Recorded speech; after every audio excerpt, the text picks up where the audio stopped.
Are you learning English but find it challenging, confusing, even mysterious? Are you an English teacher but find English grammar easier to use than to explain? Well, don't worry.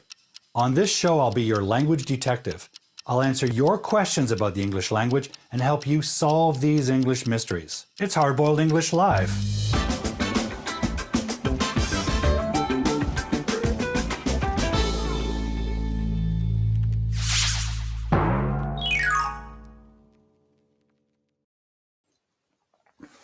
Hi everybody, welcome to the show. I'm Teacher Paul, your host, English instructor, and language detective.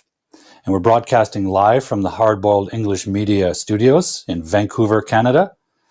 Welcome to the show, guys. This is the show where I answer your questions about the English language. So one of the format of the show is quite simple. In the comment thread, I want you to type your questions. And I'll do my best to answer them. Now, the first thing I want you to do, though, guys, is to say hello and tell us where you're watching from. I really like to know what countries everyone's in, and we usually get a really fun mix of viewers all over the world. For those of you who don't know me, let me tell you a little bit about myself. I am the host of the YouTube channel Teacher Paul's Hard-Boiled English. And on that YouTube channel, you can find several video series, including the recordings of these live shows. After each show, I post the recording in full on the YouTube channel, and I make little highlight clips, so you'll see both. But on the YouTube channel, you'll also see my main series, which is called English Weirdness. Now, English Weirdness is a 30-minute episode video series in which my students and I explore in depth some of the confusing parts of English grammar. We use animation, dramatization, and analysis. So if you really want to understand something, take a look at English Weirdness. There's another series which is kind of new, and there's only one episode so far. It's called English Confidential. In this series, I take a look at English errors that native speakers make, problematic usages of English that native speakers make, but my students and you learners sometimes imitate and copy. I don't want you to pick up bad habits from native speakers. So this series is very useful to find out what you shouldn't copy from native speakers. And for those of you out there who need extra help with your English learning, I am available for private lessons. So if you're interested in private lessons with me, one-on-one, using Zoom, you can go to my website, www.teacherpaulsclassroom.com. Okay? So as I said, the format of the show is simple, and we'll get started in a minute. For now, what I'd like you to do is say hello in the captions, in the chat box, and tell us what country you're watching from. Let's have a look. Who do we have? Okay, so we have Robin Cardillo on Facebook. Hello, Robin. Welcome to the show. We also have Aiko M. Aiko M's watching from Japan on YouTube. Aiko, I think you had trouble finding us on YouTube last time, so I'm really happy that you found us this time. We have Wako from Japan. Hello, from Japan. We have Bargain Betty. I'm not sure where Bargain Betty's from. Maybe she should mention that. We also have Julie. Julie's in the comment thread. Julie, where are you from? Can you just tell us where you're watching from? We have Tirath. Tirath, hello and good morning from Nepal. Welcome to the show. Tirath, I think, is a regular viewer on our show. We have somebody from South Korea, but they wrote their name in Hangul, Korean alphabet, and I can't read that. So whoever you are from South Korea, welcome to the show. Perhaps you can change your name to an English name or English spelling for us. I'm happy if I can learn your Korean name, but I need it to be spelled in English. Oh yeah, Bargain Betty is from the moon. That's pretty far away. And I'm pretty sure on the moon they don't speak English. So Bargain Betty needs help with her English learning, I think. Who else is with us? If you're just joining us now, welcome to the show. Please say hello and tell us where you're from. We have Mehim Shali, I think, from Germany. Great. Welcome to the show. We'll get started in a minute. We're just saying hello to all our guests now, all our viewers.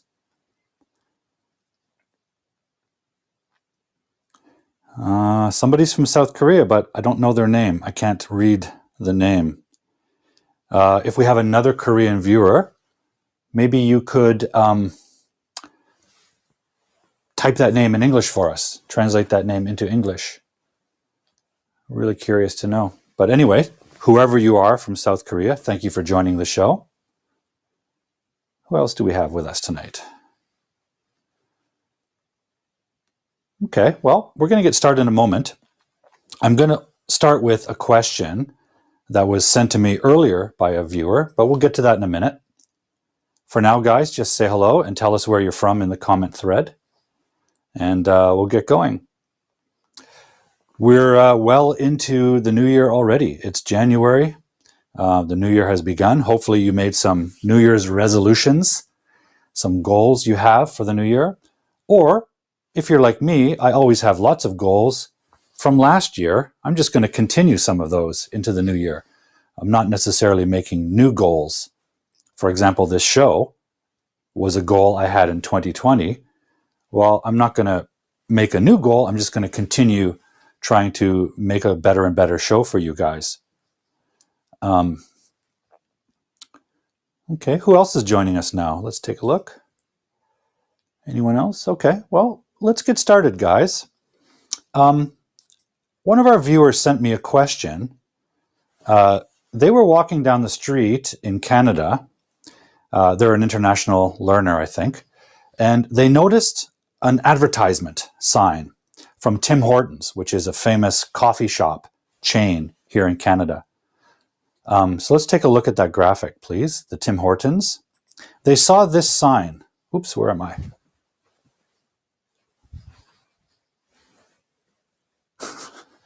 So they saw this sign, always 20 minutes fresh, always 20-minute fresh, always 20-minute fresh, always 20-minute fresh. And this person told me that they think this might be wrong. Okay, so I'm going to take the graphic away and we'll put up the always 20-minute fresh. So the question, of course, is this accurate English? You guys will notice I don't use the word correct English. I try to use the word accurate because language is always changing, right? And I'll hold that thought. We have a couple of other, we have Sha Min joining us. Sha Min, are you from South Korea? Is that you? Tell us where you're from, guys, so we get an idea of where our viewers are. Okay, so is this accurate English? I think that's a better term than correct English, because if you use the term correct English, it implies that there's a clearly right way and a clearly wrong way to use English. And that's not true. In fact, it's not true of any language. The goal of language, hello Anesh, welcome to the show. Anesh is a frequent guest and co-host. Oh yes, this was Anesh's comment. Anesh, do you want to jump on the show and explain where this where this question came from? Let's get him ready with a link.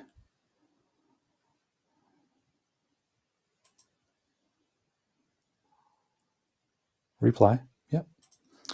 I'm just about to explain this. Okay, Anesh, we're sending you the link.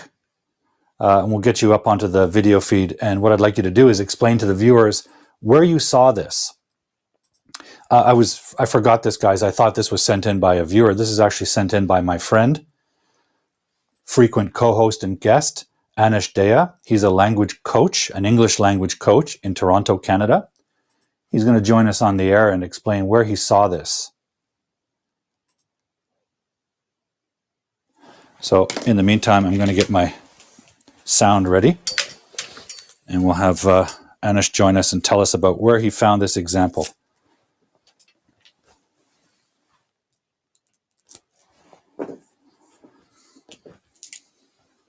Okay, we have Andrew Xu from Taiwan. We have Karen from New York City. Welcome to the show. Thank you very much. So let's get Anesh on the show here, and keep the caption on. Hi, Anesh. Can you hear me? Fantastic. Good to see you. Good to see you. Welcome to the show. As I said to the viewers, Anesh Daya is a frequent guest and co-host on the show. He's a language coach in Toronto, Canada, from his school, On the Spot Language. We also have talked about his program on several episodes. You can see those on the YouTube channel. So this is a really interesting example, Anesh. If I put the graphic up here, it's going to block us. So maybe you could explain where you saw this. It was so interesting. So I was just, I was doing a drive-through through Tim Hortons, as one usually does, because we're COVID friendly here and we have to be and under lockdown in Toronto. And I said, wait a minute, something is wrong. I know it's like I have a daughter that is 2 years old, or I have a 2-year-old daughter. Okay, I get that. Okay, but always 20, I'm like, what? Something's wrong. I need, like, where's the noun? Like, you can get a fresh pot of coffee every 20 minutes. Yeah. So something's strange here. Yeah. And I'm like, okay, or I'm like, how do I add, if I added an article, it'd be like, you can get a 20-minute fresh pot of coffee. Right. Maybe I could use it, but I'm like, that sounds really long. I think they were trying to squeeze it in. That's right. But I'm like, I don't think it's correct. Yeah. I'm like, I got to send it to Paul. Paul, address it on your show. Because even me as a language coach, I have lots of questions all the time. Sure. And I'm constantly learning, which is why Paul's show is so great. As an educator, I'm like, I don't know the answer to this. Maybe I'm right or wrong, and maybe it's just their mistake. All right, check with Teacher Paul. Thank you. I appreciate your confidence. So this is a great example because language learners, especially if they come to Canada or the US, they're going to see a lot of advertisement, media, use of English, and sometimes they notice inconsistencies with what they've learned or contradictions with grammar rules they've learned. And there's a very simple reason why it happens. So I'd like to mention that first. The goal of advertising is really simple. Its job is to get your attention, right? Because the job of the advertisement is to make that product, put that product into your mind so that when you are feeling like a coffee, you remember that ad and say, oh, Tim Hortons makes coffee. So the goal of advertising is always get our attention, right? Now more than ever, we have all this social media, we have all this media. They're all pulling our attention in different directions. One of the techniques advertisers use to get your attention is using bad grammar. Here. This technique is called marked English. And it worked because you noticed it. Right. Right? They got me. Yeah. Another famous example is when McDonald's says, I'm loving it.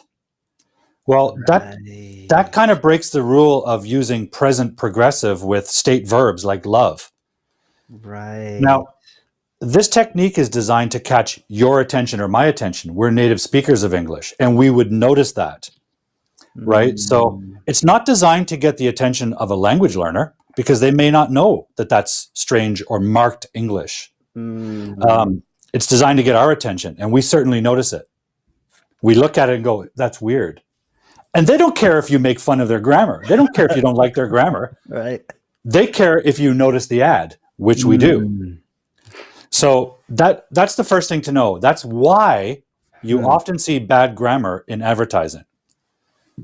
So advertisement gives us a lot of opportunity to discuss language and analyze it, but it's not a great place to learn a language because quite often they're going to use problematic grammar. Right. Great. So that's why, and I'll get to the analysis in a moment. Awesome. While we're here, Anish, while you're here, I'd like you to type in your link to your YouTube channel or your company website. Someone's asking for it here, Karen. Yeah, I just I typed it in on YouTube. Okay, perfect. Yeah. Perfect, thank you. Do we have any other guests joining us? Just want to say hello before I get to the breakdown. Did I miss anyone? Hello, Karen. Karen's in the US. Thank you for joining us. Nice. Okay. Let me get to the explanation. I wonder if we can feel free to shrink me or give me the boot, whatever you'd like. Yeah. Let's shrink Anish off the screen a little bit. Awesome. Yeah. Next to it. Yeah. Oh. No. There we go. There we go. I'm back. Try this one here. Yeah. Bye, Anish. Okay, great. There we go. Okay. So I'm going to try to be really simple with this. However, if you want more detail about what I'm explaining now, I do have an episode of English Weirdness that goes into this really in much more detail. So let's pop up the graphic. On my YouTube channel, you can find the graphic for using nouns as adjectives. Yeah, go to the YouTube channel and look for this episode of English Weirdness. It's all about this topic. Okay, if you want more information after I explain this. Okay, let me explain this. We have this phrase, always 20-minute fresh. Can everyone see that? Always 20-minute fresh. And first of all, yes, it's bad grammar. The first thing you'll notice, guys, is there's no verb. So this isn't even a clause. It's not even a sentence. It's a fragment. What it is a phrase. And what I would urge people to do, this is what I call the breakdown technique. When you see something you don't understand, I want you to try to identify the parts of speech that appear in the phrase, using your knowledge. And Anish, you noticed something right away. You noticed that this, fresh, is an adjective, right? And you were thinking that adjectives like fresh should be before a noun. That's the usual pattern, right? What kind of word is minute, Anish, generally? Is that a noun? Yeah, this is a noun. Yeah. Right? There's another, there is an adjective that has the same spelling, but we pronounce minute. Right. That means super small. But this is clearly a noun. What about 20? Well, 20 is a number, right? Numbers can be nouns, but they also can be used as adjectives, right? To describe how many something. What about always? Would always be an adverb of frequency? That's right. It's an adverb. Right. And by the way, what do adverbs usually do? What's their function? Their function. What would an adverb function be? Would it be to describe the verb? Yeah. And there's no verb. Right? There's no verb here. So let's try and complete this sentence. We don't have a verb and we don't really have a subject. Right. We don't have a subject. Right. We don't have a subject. We don't know what is always 20-minute fresh. Right. Let's say we add the verb is. The be verb is. Right. What would the logical subject for this advertisement be? The pot of coffee or the coffee? Yeah, let's keep it simple, just because my board is running out of space. The coffee, that would be a natural subject. The coffee is always 20-minute fresh. Can we pop up that graphic, the Tim Hortons, right away? Let's just review this. Here's a photo And we said the phrase doesn't have a subject. But there's something in the picture that tells us what the subject is, visually. Right? There's a pot of coffee. So in advertisement, because it's a visual medium, the picture is our subject. Okay? So it's implied, but it's not written in the sentence. But the idea is there, right? The coffee is always 20-minute fresh. So what I want to say about this sentence structure is this. The be verb has a special function in English. If you think of a sentence like this, he is a man, we have a subject, we have the be verb, and we have an object, a noun, right? But with the be verbs, we can also do this structure. He is happy. Now, happy is not an object, it's not a noun, it's an adjective. So, subject, be verb, adjective. This is what we call a subject complement structure. And what's on this side is describing the subject. In this way, the be verb is kind of like an equal sign. He equals happy. Happy equals he. Or think of this example. Paul is a teacher. I equal a teacher. I am a teacher. So this is what we have here. We have subject, be verb, and an adjective structure over here. Right? That's what we have here. Okay? We have subject, be verb, and in technical terms, this is called a copula. The be verb is a group of verbs called a copula. Their job is to connect nouns or connect adjectives to the subject. And the relationship is like an equal. So we have subject, be verb, and all of this thing is basically one big complement. It's telling us about the subject. Right? The whole thing is telling us about the subject. When that happens, right? When that happens, we should put that. Right. Okay? When it's complement structure, we should have 20 minutes fresh. Yeah. Because it's a complement structure. Now there's another structure we see often with the same kind of thing. It would be like this. Let's say Tim Hortons serves 20-minute fresh. They serve 20-minute fresh what? Coffee. Coffee.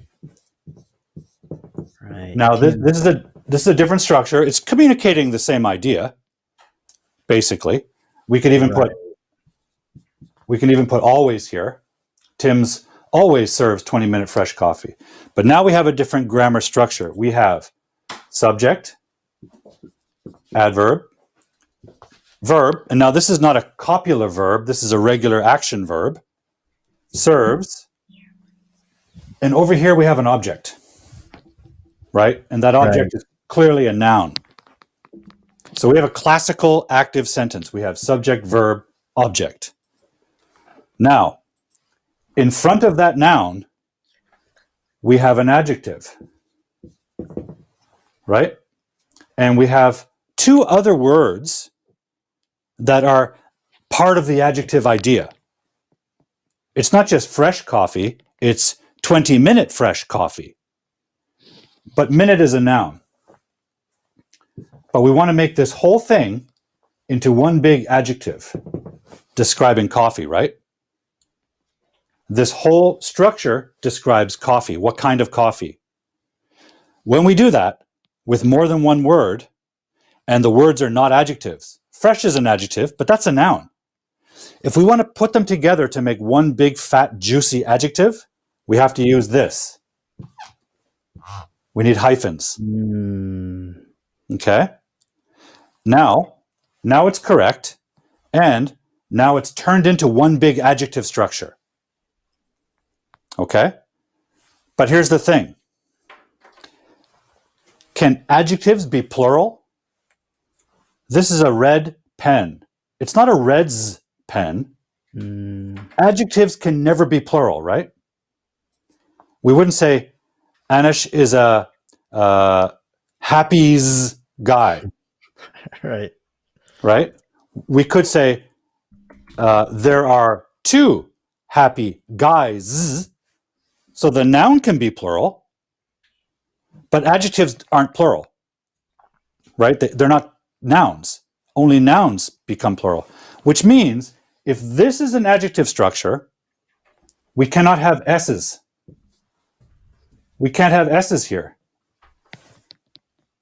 Right? We can't have S's because that noun is acting as an adjective. Can't be plural. Okay? So just to summarize and review, when the adjective is on the other side of a be verb, when it's a complement, we need the S. Okay? When it's acting as an adjective in front of a noun, no S. And by the way, this structure in English, guys, is really common. Putting nouns in front of nouns as adjectives, right? That whole video in English Weirdness is all about that. Think about examples like coffee, cup. Cup is a noun, coffee's a noun. We don't say coffee's cup. That would sound like a possessive. And the coffee doesn't own the cup. I do. So it's not a possessive relationship. It's noun plus noun. And the first noun acts as an adjective. And adjectives cannot be plural. So even if it's a noun, it can never have an S. So that's what's happening. And everybody should buy a hard-boiled English mug cup. Yes. And they're two-sided. We have hard-boiled English media.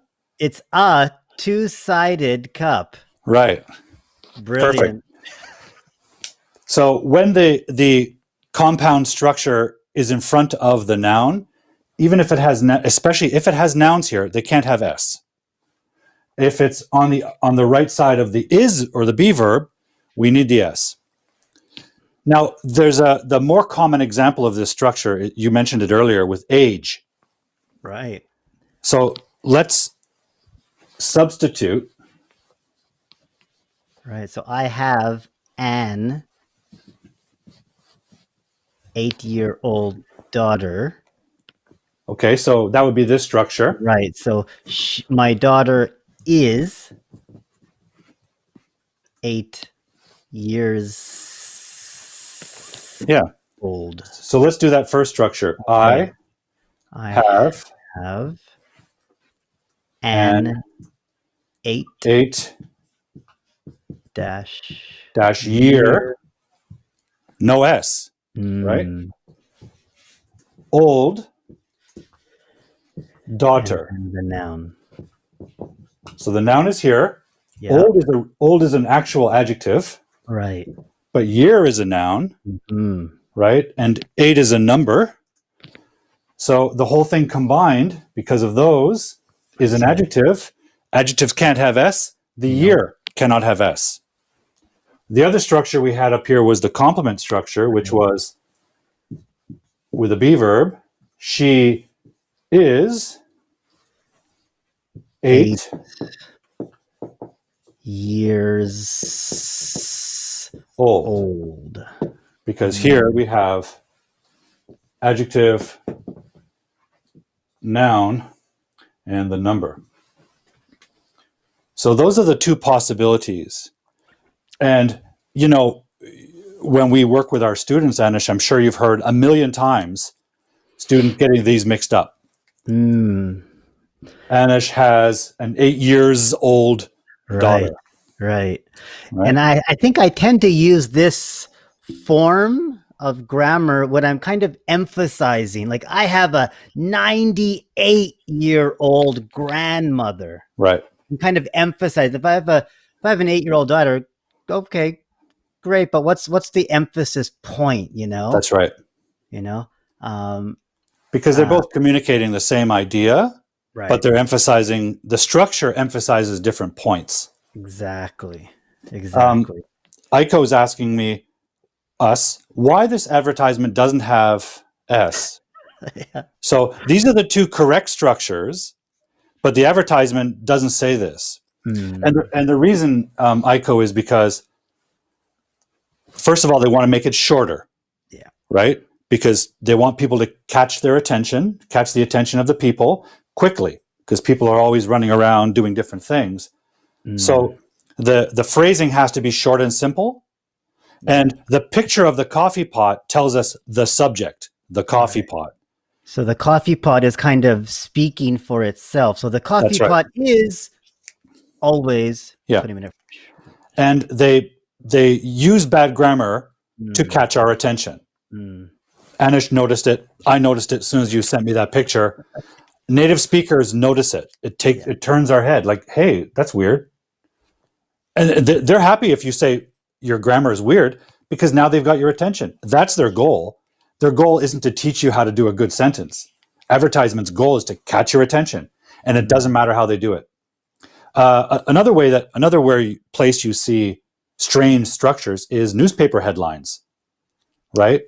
For two reasons. One, to catch your attention, but also they want to save space because every letter costs money. So they often drop articles, drop verbs.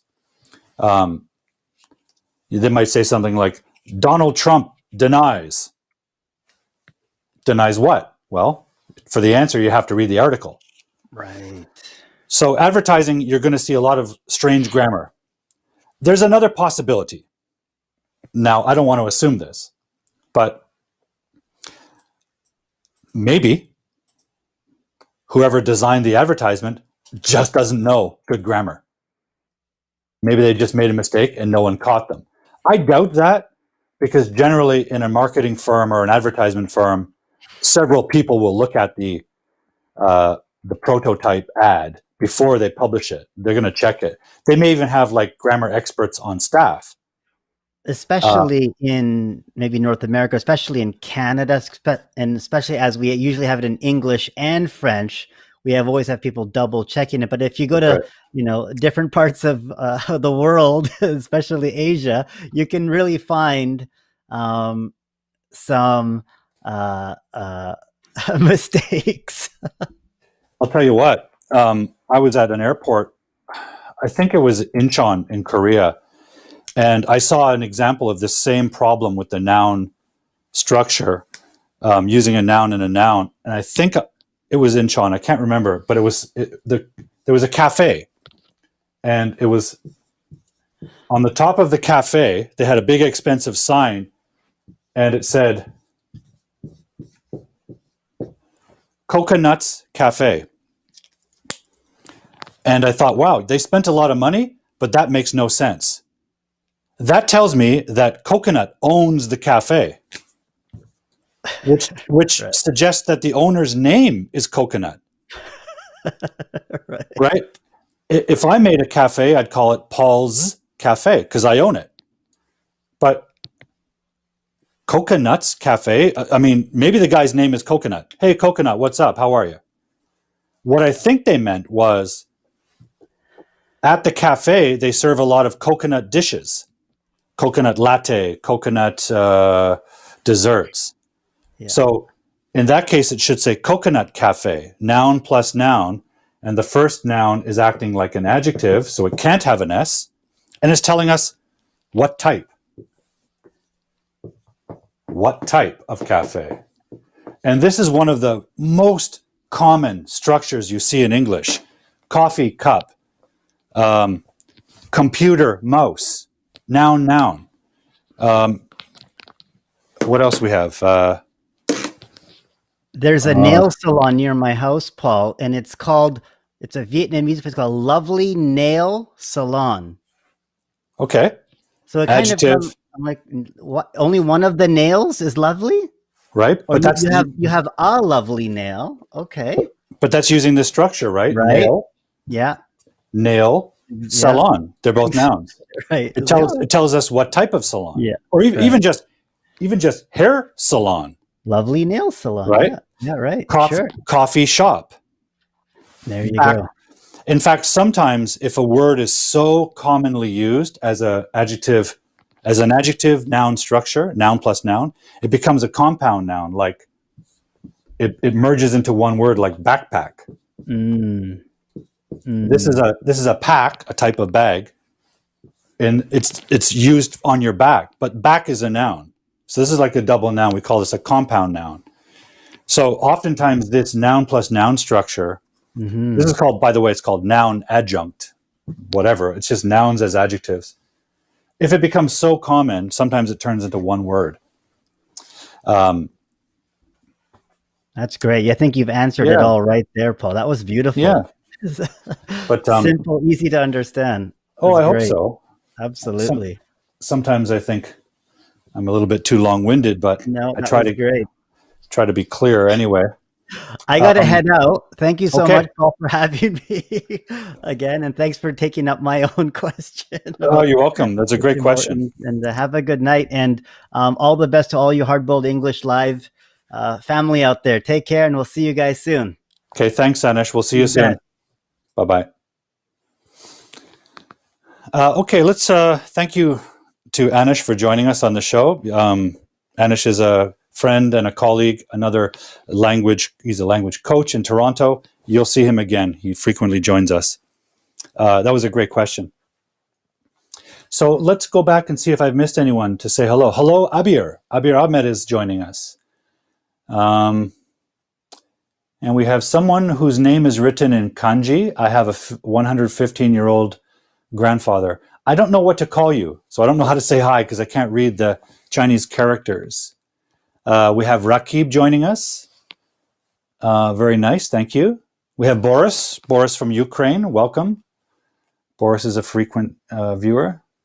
Did I miss a question?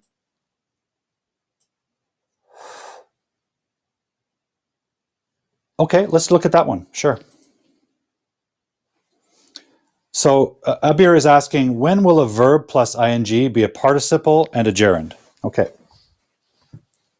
So that's an excellent question, Abir. Thank you. So verb plus ing we can use this in several ways. If you have a subject,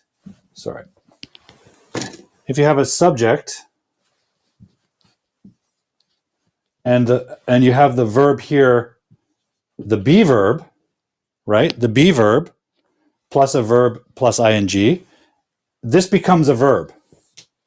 Present continuous, present progressive. So if I said, I am teaching, teach is a verb, we put the ing. This whole thing is a verb, okay? I am teaching English to you guys. But if I don't have the be verb, this is not a verb. It doesn't function as a verb. It's made of a verb, right? But it's no longer acting as a verb. So it doesn't go in our verb position. It doesn't go here. We can't say, I teaching English. I standing in front of the camera. That's not a verb. It has to have the be verb. So we take away the be verb. It's not a verb. What is it? Well, it becomes something we call either a gerund or a participle, as Abir is pointing out. Gerund or participle. So what the hell are these? Let's talk about that. A gerund is a noun. If you take the verb with ing, and it can be a gerund. Gerund is a function. The word is going to be the same. Teaching. So gerund is a position in the sentence. It's a part of speech now. It's going to work as a noun. And you guys know this already. Nouns can be either subjects or they can be the object, right? Nouns cannot be verbs. We just learned that nouns can sometimes be adjectives. And in that case, that's when it's a participle. Okay? Verb plus ing, it can be either a participle or a gerund. The word is the same. It's how you use it. Participle functions like an adjective. So it goes in front of a noun. Gerund function as objects and subjects. Functions as nouns. Let's look at that. I'll give you, well, let's number these. 1, 2. Okay, so number 1. Let's use the verb teach. Ing. Let's use it as a gerund. So, teaching. I'm going to use it as a subject. Teaching is fun. Teaching is fun. Teaching is the subject. It's the name of the activity. We generally don't say that. Teach is fun. Teach is a verb. You don't want to start the sentence with a verb. It's not the subject. So if you want to use a verb as a subject, change it into a gerund, because gerunds can be nouns. Nouns can be subjects and objects. Okay, let's try making the gerund as an object.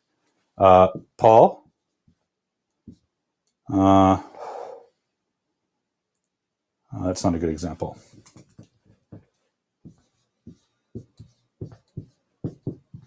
Here we go.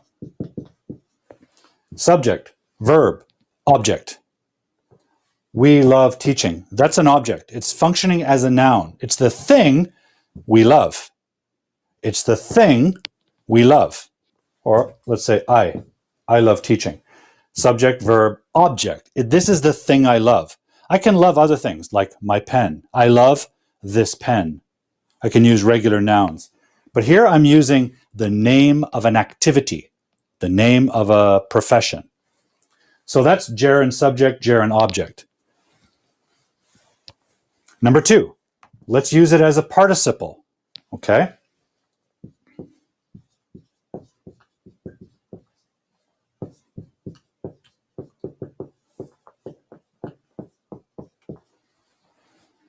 That's not a great example. It's not super clear.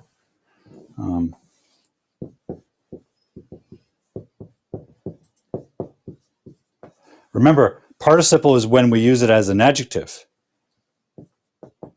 And adjectives go in front of nouns. So this is a teaching book, right? Noun, adjective. This is a teaching book. So maybe like something like that. Excellent book about presentations, how to make knockout presentations. I'll put the link in the description. And what you can see here is we have subject, verb, object, and we have the participle in front of it. So how do you know if it's a participle or gerund? Simple. You know by what it's doing in the sentence. If it's in the subject position, it's used as a gerund. If it's in the object position, we call it a gerund. If it's in front of a noun, it's a participle adjective. So the name isn't really important. The name is just telling us what is the function in the sentence. What is the position? What is the job it's doing? Subject, one job. Object, another job. Adjective, another job. Okay? That's the participle use. That's the gerund use. Okay? So a lot of times these names tell us what the word is doing in the sentence. What function is it serving? Right? That's all it's telling us.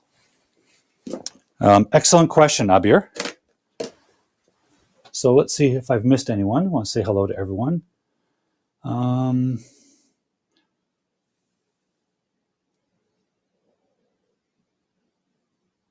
Tirith is right. Let's put Tirith's example up here. Teaching is my hobby. That's a good example.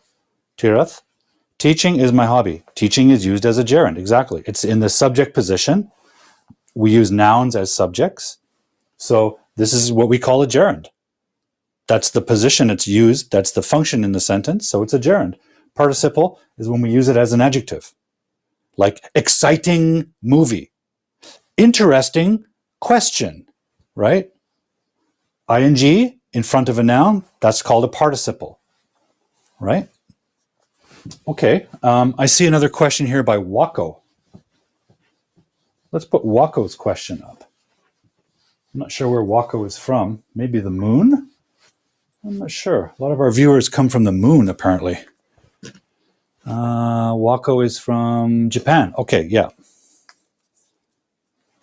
Yeah, I've heard an expression, go south, when things are not going well. This is a very interesting question, and it brings up a lot of issues of culture. So it's a good thing to talk about. So when things not go well, maybe someone says, hey, how was your test? Or let's say, how is your job?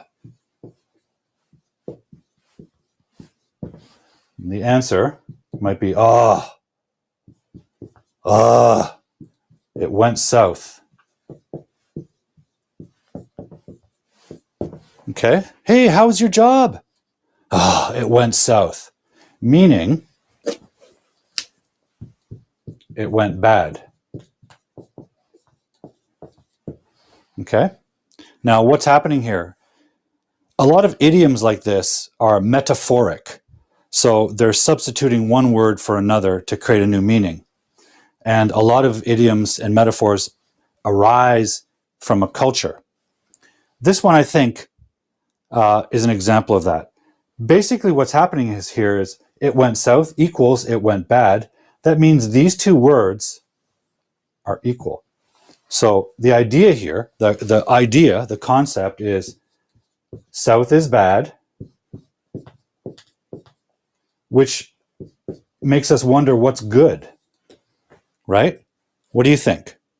According to this logic, south is bad, is good. Type the answer if you see this pattern. Who can tell me what goes here? South is bad, something is good. What would be good? What do you think? What's the meaning here?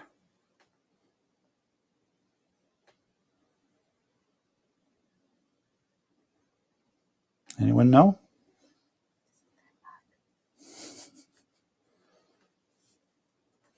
Okay, Tirath, good. Tirath has an answer. Can you pop that up? Tirath. Yeah, Tirath is saying good must be north. Okay, that's the concept. That's the metaphoric logic. Think about this, guys. This is an English expression. Most likely a North American expression. Okay, most likely a US American expression, because a lot of expressions arise in the US. It's a little bit older than Canada, and it's a very influential country. So a lot of these expressions get passed out through the media in movies or cartoons and stuff. If north is good and south is bad, what are they really talking about here? What's north and what's south? I think what's happening here is north is US or Canada, and the south means Mexico. Think about that. Think about the idea hiding behind those words, right? How is your job? It went south, meaning it went bad. It was good for a while, but then it went bad. So that means south equals bad. And if south equals bad, that must be implying that north equals good. This is one of those expressions that really has its roots in old ideas. Because clearly, this is a bit discriminatory, a bit racist, right? This is implying that South, Mexico, or even more south, like Costa Rica, Colombia, Brazil, South America, is somehow bad or not capable of doing a job properly, right? But the North is perfect. That's a problem. That's a problematic idea. In modern times, we don't like these ideas because they're not true. They don't have a lot of truth to them. And they marginalize people and discriminate against people. So my opinion is you shouldn't use this expression. You shouldn't use it. Instead, you should just use an English word like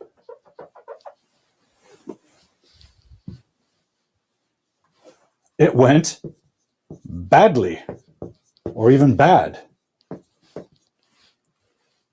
or even you could say it turned to crap, or garbage or swear words. Even a swear word like this one, and I don't want to teach it to you, but you might as well know about it. Even a dirty word like that is better than a racist word. Okay? I'd rather hear my students use dirty language than use racist language. And I believe went south has a racist meaning hiding in it.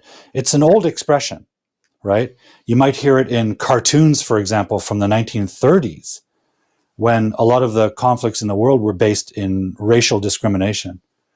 So, to be honest with you guys, I think we shouldn't use a term like that because it doesn't fit our modern thinking.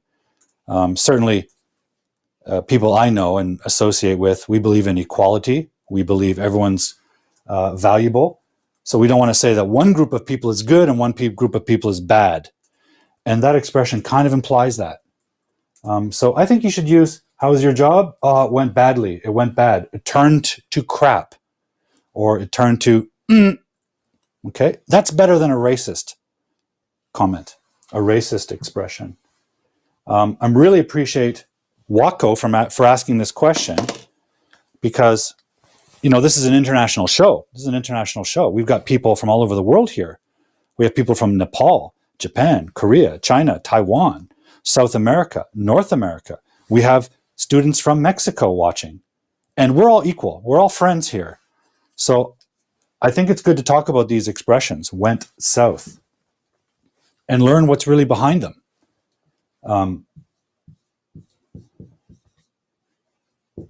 It went south. Why is south bad? 1 year ago, my wife and I visited Colombia. That's south of Canada. And I certainly don't think Colombia was bad. I thought it was fantastic. So I don't want to use an expression that means south is bad. Right? That's not fair. There's nothing wrong with the south. It's different, but it's not wrong. And north, like Canada, doesn't necessarily mean perfect. Canada's not Disneyland.